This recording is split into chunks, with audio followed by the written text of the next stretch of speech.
You may be seated. Somebody gotta fix your dress.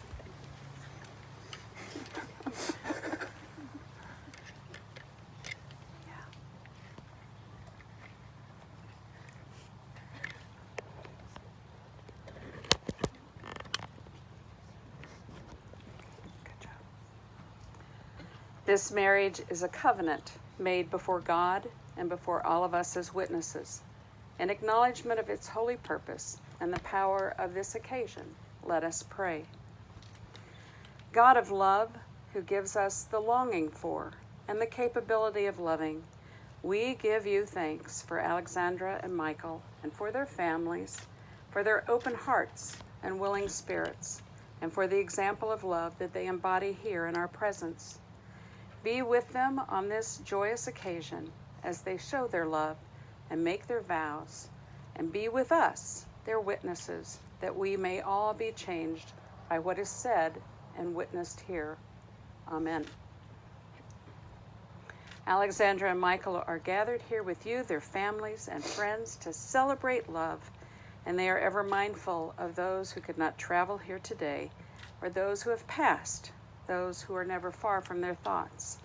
They especially wish to acknowledge their grandparents, Barbara and John Alfiero, Charles McGlade Sr., Elizabeth and Edward Waller, and Maria and Edward Cosme. They know that they would have been thrilled to help them celebrate their wedding day, and that indeed they are here with them, both in heart and spirit. And finally, it is with overwhelming gratitude that they want to thank their families for helping them become the two loving, strong, and giving people who stand here today. They are forever thankful for your patience, your support, guidance, friendship, but most importantly, for your unconditional love.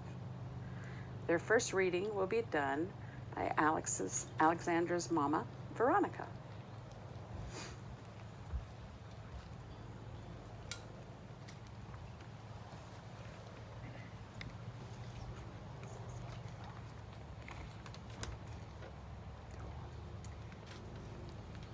This is Everything I Have to Tell You About Love. It's by Neil Gaiman.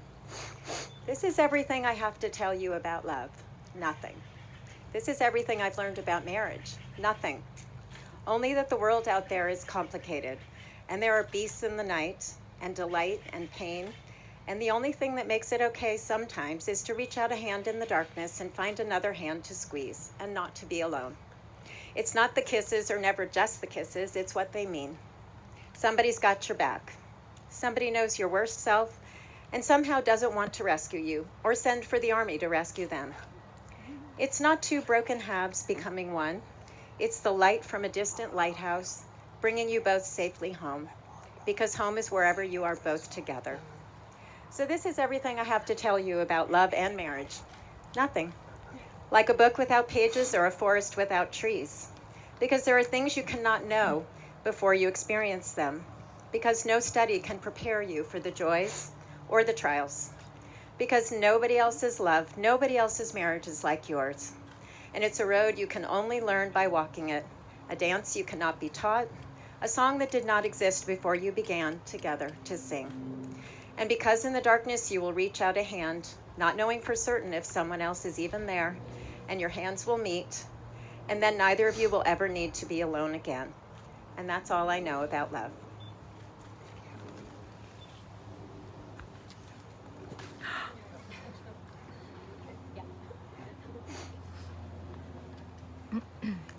Alexandra and Michael have been thinking about and considering what this day would be like when you, their family and friends, would come together to celebrate their love. They have been very excited in anticipation. But first, before we get to all those things that will get them legally wed, like vows and rings and pronouncements and things, I would like to take a few moments to share with you their love story of how they have come together. Some of you will know this story. For others, it may be new, but a great love story is always worth retelling. So once upon a time, as all good stories begin, there were two people named Alexandra and Michael, also known as Lexi and Mike, who had full lives and busy schedules, and although they weren't focused on immediately finding the love of their life, they were seemingly destined to meet the old-fashioned way, in person and not on the internet. Theirs is a classic they met in college kind of love story. They were both students at Columbia University, which had a limited social scene, but since everyone on campus frequented the same few bars, they knew each other's name. Their interactions on those occasions were generally brief and perhaps a tiny bit under the influence, but nothing was said of significance. They had oceanography together their sophomore year, which prompted Mike to repeatedly ask Lexi what grade she got in class. But since Mike was known as the class clown, she thought he was just trying to be funny. She did not know that he had a crush on her. In fact, when Lexi sent him a Facebook friend request at the start of their junior year, Mike was embarrassingly giddy. But sadly, it soon became apparent that he was just another person on her friends list. Thankfully, everything changed in 2012, their senior year. Lexi's sorority house was hosting a pre-game event in October, and even though their mutual friends, Wave, Ari, and Joe, yes, wait, now take the credit for getting them together, you can ask them for their version later. It was as if Lexi saw Mike for the very first time. She can still precisely recall what he was wearing. And OMG, she was suddenly smitten. The night took them to Cannon's, a nearby Irish pub, and then back to her sorority house where they talked for hours.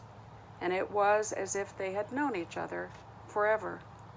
Mike likens that conversation to a symposium of sorts. Yes, he was known as the funny guy on campus, but that evening, she learned that he was also highly intelligent, thoughtful, and competitive.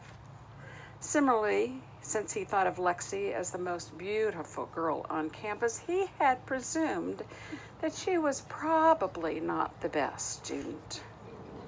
Oh, how wrong and embarrassed he was to have made such an archaic assumption. By every measure, she was, and still is, in his humble opinion, more intellectually agile than he. Their new relationship was hot and heavy following that night. But then winter break rolled around, and they had to spend 30 long days apart, Lexi in Oregon and Mike in New Jersey. They would talk on the phone or text obsessively for hours and hours every day, to the point that both of their families voiced their concern. They respectfully disagreed as they got to know each other completely. After winter break, they both knew that they had found the one that they wanted to love forever. Fast forward 7 years, 5 apartments, 6 jobs, and countless memories to March of 2019, when they made the spontaneous decision to spend a long weekend in Maui. They loved to hike, and on their second day on the island, they drove to Haleakala National Park, where they planned to hike into the crater and back. About a mile in, they found themselves at an offshoot of the trail with spectacular, breathtaking, and perfect views of the crater, and Mike knew this would be the moment, until another couple rounded the corner, sat down to enjoy a picnic lunch right in front of them, and then asked them if they would take their photo. Mike's plan had been totally derailed, but on their way back up, they again paused at the same spot, and Mike went down on one knee.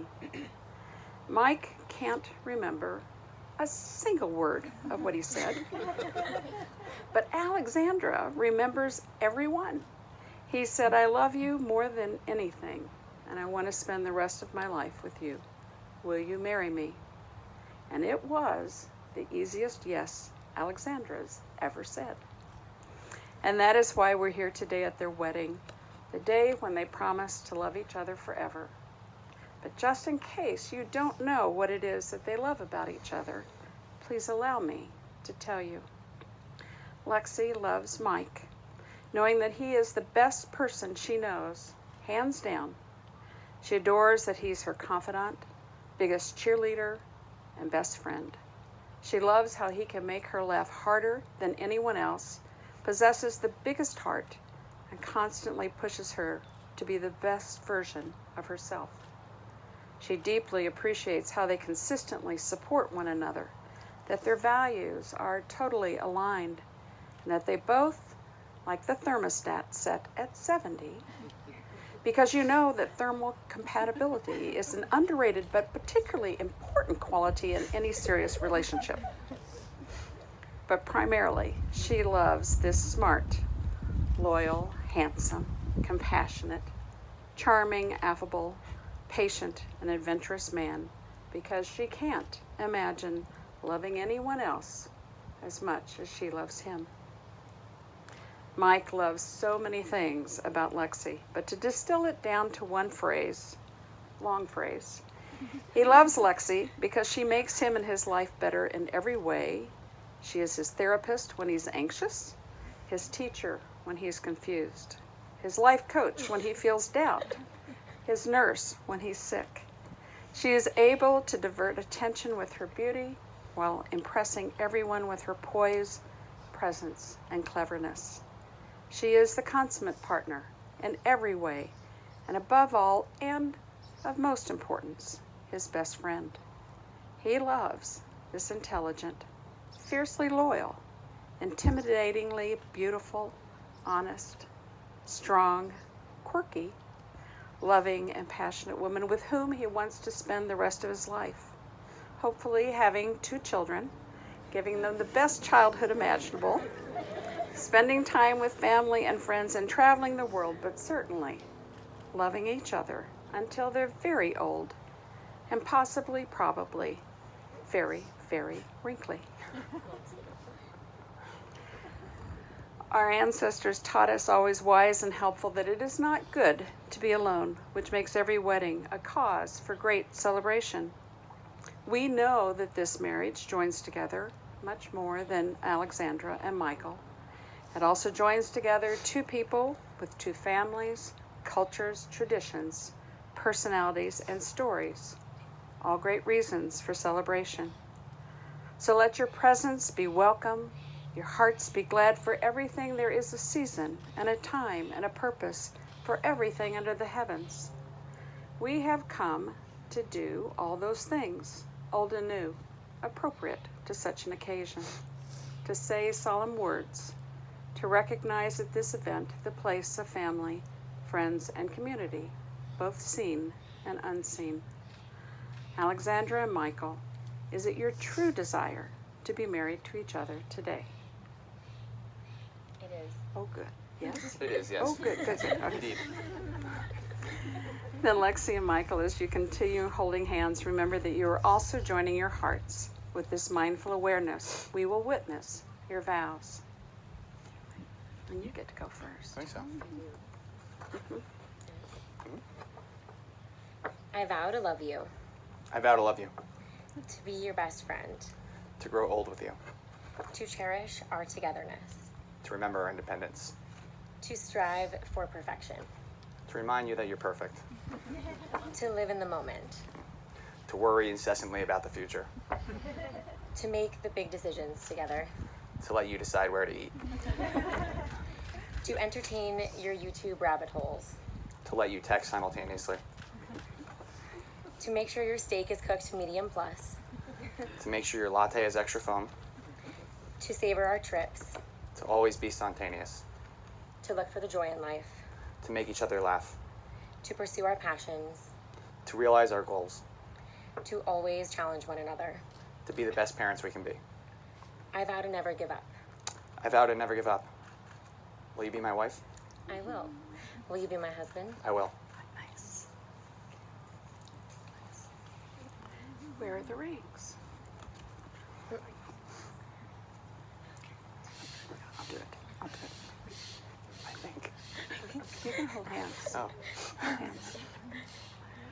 Alexandra and Michael, This marriage and your union, now declared, is symbolized by rings you will give to one another as an outward and physical symbol of the inward and spiritual joining that has already taken place between you.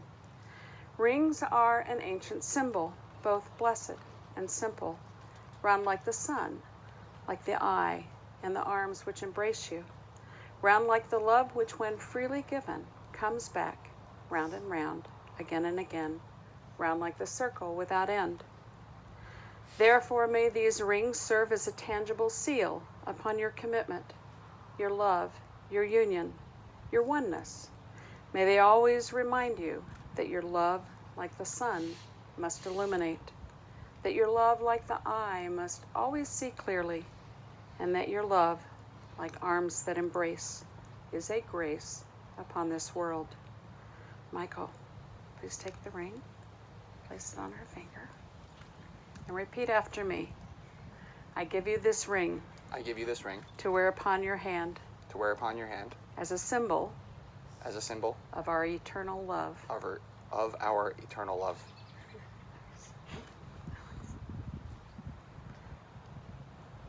I give you this ring I give you this ring to wear upon your hand to wear upon your hand as a symbol of our eternal love. as a symbol of our eternal love. Nice. Okay. To hold hands. That's good.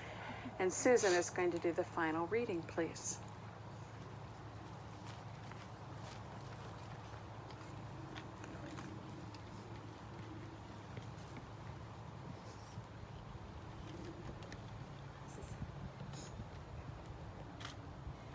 The Art of a Good Marriage by Wilfred A. Peterson.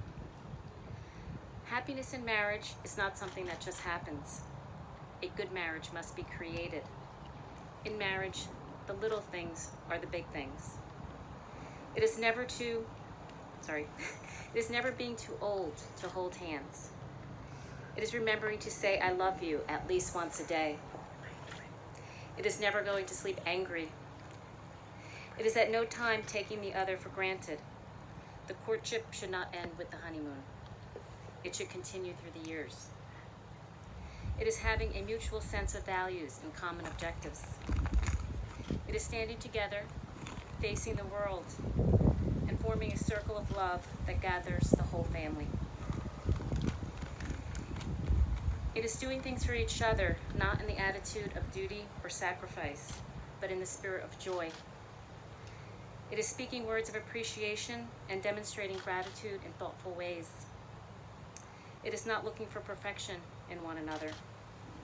It is cultivating flexibility, patience, and understanding, and a sense of humor. It is having the capacity to forgive and to forget. It is giving each other an atmosphere in which we can grow old. It is a common search for the good and for the beautiful. It is establishing a relationship in which the independence is equal, dependence is mutual, and obligation is reciprocal. It is not only marrying the right partner, it is being the right partner.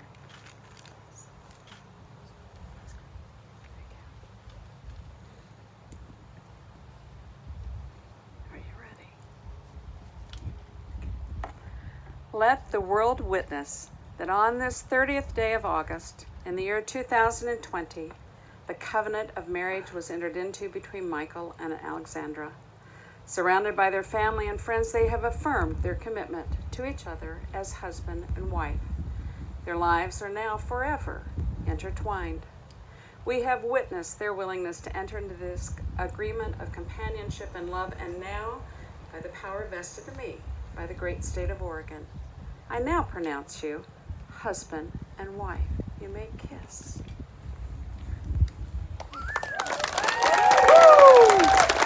Beloved family and friends, may I introduce you to Mr. and Mrs. Waller.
Cocktail hour will begin shortly while Alexandra and Michael sign their license and take a few more photos.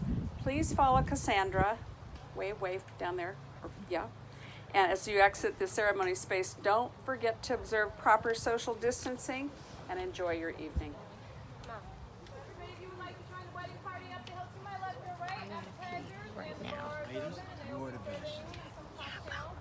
Don't worry about it. Whatever came out, came out. The entire ceremony was great. There's two of them. Yeah, that's fine.